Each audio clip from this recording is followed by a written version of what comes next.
উচ্ছেদ আতঙ্কে এবার রাস্তায় নেমেছে চট্টগ্রামের পতেঙ্গা লালদিয়ার চরের 10,000 মানুষ।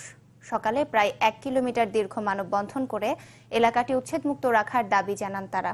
তবে কর্ণফুলী নদীর রক্ষায় যদি উচ্ছেদ করতেই হয় তাহলে অন্যত্র পুনর্বাসনের দাবিও জানান এখানকার বাসিন্দারা।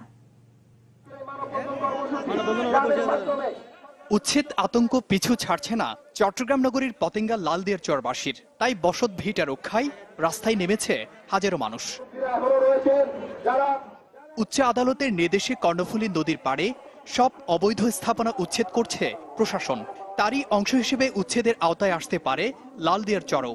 এমন খবরে এলাকাটিকে উচ্ছেদের বাইরে রাখার দাবিতে বুধবার সকালে মানববন্ধন করে স্থানীয়রা। 1972 সালে আমাদেরকে এখানে দিছে, এখন আমাদেরকে তো এখানে যদি উচ্ছেদ করে দেয় আমরা কোথায় যাব? এখন যদি উচ্ছেদ করে দেয় আমাদের ছেলে মেয়ে জীবনের জন্য লেখাপড়া থেকে বঞ্চিত হয়ে যাবে। আমরা কোথায় থাকবো, কোথায় পড়াশোনা করবো? আমরা আমাদের পড়াশোনার নিশ্চয়তা চাই। যদি ইনকন্ডেট ডিপো থাকতে পারে, যদি বোট ক্লাব থাকতে পারে, তাহলে আমরা কেন থাকতে পারবো না? আমাদের জান থাকতে আমাদের উচ্ছেদ করা যাবে না, দরকার হলে আমরা জান দিয়ে দেব।